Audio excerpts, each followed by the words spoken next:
Sean Forbes, and welcome to Balochi TV Online. In a breaking report, occupational state forces attacked a rural village in the Mashke area on the early morning of January 2nd. State forces bombarded the village from gunship helicopters, killing 7 people, including a woman and 2 children. The victims were identified as Sattar Baloch, his sister Banak Samina Baloch, Sabzal Khan, Dad Mohammed, Amanullah Baloch, 10-year-old Shireen, and 13-year-old Pir Bakhsh. According to reports, state forces seized the remains of Pir Bakhsh, Sabzal Khan, Dad Mohammed, and Amanullah Baloch. Additionally, several homes were destroyed, and numerous Mashke residents were wounded during the attack. In another breaking development, reports have surfaced that 11 Pakistani gunship helicopters have commenced an intense bombardment on villages in the Kech district of Makran. Large numbers of Pakistani soldiers have converged in the area and have cut off all communication and phone lines. According to reports, occupational state forces have killed a young child and destroyed numerous homes in the Sahalo Dasht area. Additionally, villages in Saji, Mazan, Band, and Dasht Kolanj are currently being heavily bombarded. On January 2nd, the chairman of the Voice for Baloch Missing Persons, Nasrullah Baloch, held a press conference at the Quetta Press Club. During the conference, Nasrullah Baloch said that 455 mutilated bodies were found and 435 Baloch people were disappeared during the year of 2014. Nasrullah Baloch said that of the 455 bodies that were recovered, only 107 could be recognized. The remaining 348 could not be recognized because those were mutilated beyond recognition. Nasrullah Baloch further stated that because of the current government in Balochistan has failed to stop enforced disappearances and bring the perpetrators to justice, in fact they are protecting those who are involved in extrajudicial abductions and killings. On January 4th, 30 people were extrajudicially abducted by Iranian security forces in the village of Nasir Abad in Sarbaz, Iran.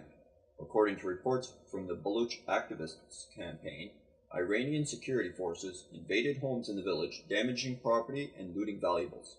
Baloch Activist Campaign has reported similar unlawful operations in the Dazbagan and Ali Abad areas as well. 2 decades prior to Pakistan's forced annexation of Balochistan in 1948, Western or Sistan Balochistan was amputated by foreign hands in the late 1920s. For nearly a century, Western Balochistan has been occupied by Iranian forces. The Baloch people living in the Iranian occupied regions are subjected to the same systematic oppression we see in Pakistani occupied Balochistan. Baloch are deprived of basic civic infrastructures such as clean water, electricity, healthcare, and education in both Iranian and Pakistani occupied regions. Those who do survive the harsh living conditions are faced with the constant threat of enforced abductions, full-scale military assaults, murderous death squads, and violent terrorist gangs. In western Balochistan, Iranian forces have again violated the borders and attacked Baloch civilians and villages in Pakistani occupied regions. On Sunday, December 28th, Iranian forces commenced a full-scale bombardment of the Zamaran area of Pakistani-occupied Balochistan. According to reports, at least 42 mortar shells were fired at the rural villages. 4 people were injured, and 2 vehicles were destroyed during the attack.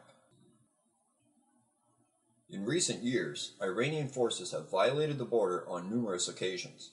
In 2009, Iranian forces fired more than 50 rockets into the Mashke, Tump, and Mand areas of Balochistan, killing 3 women and injuring 2 others. In 2013, Iranian forces again fired rockets into the Panjshir region. Despite the indiscriminate slaughter of Baloch civilians and reckless destruction of Baloch villages carried out by the Iranian forces, the Pakistani administration remains complacent in their response. While Pakistan seems comfortable with the Iranian border incursions, they become extremely irritated when the borders in Kashmir or Afghanistan are allegedly violated. Iranian and Pakistani occupied Balochistan is one of the most impoverished and underdeveloped regions in the world. For many decades now, serious human rights abuses are being committed. In addition to the perpetual military operations, doctors, students, journalists, intellectuals, cultural and social activists, poets, musicians, activists, and civilians from all walks of life, including women and children, are routinely threatened, abducted, tortured, killed, and dumped by state forces at an alarming rate. On December 19th, BRP Germany held a demonstration in Frankfurt Hauptwacht to highlight the ongoing human rights violations in Balochistan. BRP Germany chapter demonstrators and activists campaigned to create awareness of the ongoing human rights abuses in occupied Balochistan. On the 20th of December, the World Sindhi Congress Canada and Baloch Human Rights Council Canada held a protest rally against the ongoing brutal extrajudicial killings of Sindh and Baloch political activists, particularly the most recent killings of young Sindhi activists Asif Panwar, Wajid Langha, Servech Parzado, Wahid Lashari, and Roshan Brohin in Sindh. A large number of Sindhis, Baloch, and representatives from all over Toronto area gathered in front of the Nathan Phillips City Square Hall of Toronto to protest. Zafar Baloch, Imtaz Baloch, Hajin Kalhoro, Tariq Fatah, and many other human rights activists addressed the rally and delivered speeches. Here to condemn what has happened in Pakistan, in Peshawar, where 132 children were massacred in a school by Islamic extremists. But we want to tell you that this is not just the first incident where children have been killed in Pakistan. The Pakistan military has been massacring children for the last 25 years. This is the same military that carried out a genocide in Bangladesh in 1971, killing 3 million people. And yet the Western countries consider Pakistan an ally, and just today, President Barack Obama gave $1 billion to the country's rulers, the military rulers. The same Pakistan army in the last 1 year has killed 500 Baloch children in Balochistan from the Baloch Students Organization, BSO. The same military has been killing Sindhi nationalists in Sindh with impunity. And Taliban, if they consider it to be the enemy of Pakistan, was a creation of the Pakistan military. Now the chickens have come home to roost. And the only way you can fight this is if you eliminate the ideology of jihad from the country of Pakistan. And we call on the Canadian government to stop all aid to that rogue nation, because Pakistan is the epicenter of all terrorism that exists, that has caused to the death of Canadian soldiers here in Montreal and Ottawa, that has resulted in a number of Canadians going over to fight on behalf of ISIS as well as in the Taliban. As long as Pakistan stays a country, the rest of the world will stay as a hostage, and we will all suffer. We might have a Christmas every year, but the Pakistan government will ensure that we will not live normal lives as long as we entertain the concept of jihadism and Islamism within our state. We are exiled from Pakistan. We cannot go home. We demand and we are fighting for a breakup of Pakistan so Balochistan and Sindh can be independent, and that the base of Americans who have been fooled by Pakistanis into giving them $20 billion comes to an end once and for all. Pakistan's military generals need to be tried for war crimes. They need to be brought to the courts, international courts, and dealt with the same way as the Serbians were done in the International Criminal Court. The Pakistani generals who have their ISI establishment in Toronto need to be told that we in Canada do not entertain the existence of any Islamist activists, leaders, or mosque leaders. We have fled Pakistan to live as decent human beings here. We do not entertain the concept that Canada should give any money to the people who are killing our soldiers, both in Afghanistan and the 2 who died over here. Their connections can be rooted back to the Taliban, Al-Qaeda, ISIS, or Boko Haram, which is all the ideology that is killing people around the world in this Christmas season. So the best way to celebrate Christmas is to tell the Pakistani government, go to hell. We will not give you a single penny in aid as long as you entertain the Pakistani military generals who created the Islamic State, the Taliban, Al-Qaeda, and utilize Arab Gulf money to inflict pain on Western civilization. Thank you very much.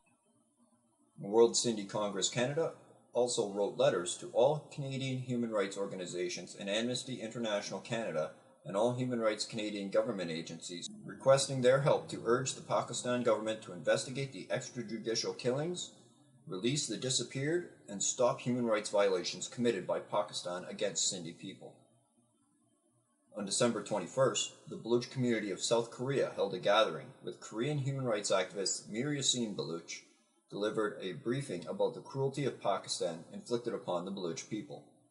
Mir Yassin Baloch said, Pakistan is continuously engaged in Baloch genocide and abducting Baloch activists.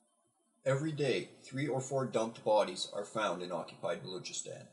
He further stated, we, the Baloch community of South Korea activists, strongly appeal to the UNO and Korean human rights to pressure Pakistan and play an effective role in the restoration of Balochistan's autonomy. Additionally, on December 28th, the Baloch community of South Korea held public protests in South Korea to create awareness of the human rights violations in occupied Balochistan.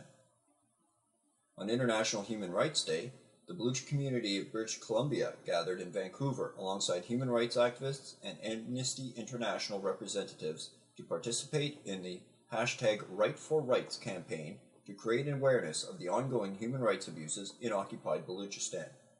Baloch activists composed a letter to Canadian Prime Minister Mr. Stephen Harper about the severe human rights violations in both Iranian and Pakistani occupied Balochistan. Activists urged the Canadian Prime Minister to take diplomatic actions through the United Nations against Iran and Pakistan. The Voice for Baloch Missing Persons, alongside the Baloch Human Rights Council, also held demonstrations in Karachi on International Human Rights Day to protest the occupation of the Baloch homeland. Voice for Baloch Missing Persons demonstrators, activists, and participants raised their voice against the occupational state campaign of enforced disappearances, extrajudicial killings, and military operations in occupied Balochistan. We are bearing witness to a humanitarian crisis growing in severity with each passing moment. Thousands of mothers, daughters, wives, husbands, uncles, aunts, brothers, and sisters gather in the streets to raise their voice for their loved ones and cry out to the international community to investigate and intervene. Activists around the world frequently stage protests and demonstrations urging their governments to play a role in ending the human rights violations in occupied Balochistan. Our world leaders' apparent lack of willingness to enforce international law not only emboldens the occupational state forces in Balochistan, but also encourages other oppressive regimes such as North Korea and Iran. To date, the United Nations and world bodies have remained completely complacent towards Pakistan's blatant campaign of ethnic cleansing in Balochistan. While the international community remains silent, Pakistan continues to accelerate their sinister agendas with complete impunity. This has been Sean Forbes, and thank you for watching.